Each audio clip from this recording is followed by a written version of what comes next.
Hey guys, in this video, I will show you how to see adult content on Twitter or X.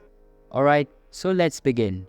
First of all, let's open our X or Twitter app, and then once we open it up, click on our profile picture in the top left-hand corner. From here, you want to click on the Settings and Support drop-down menu, and then select Settings and Privacy. Once we select Settings and Privacy, you will then be able to go down to Privacy and Safety. And then what you want to do is click on Content. You see, once we select this, you will then be able to click on Sensitive Media. And from here, you will then be able to go Adult Content. And then once you on this page, all simply to do is select Show All.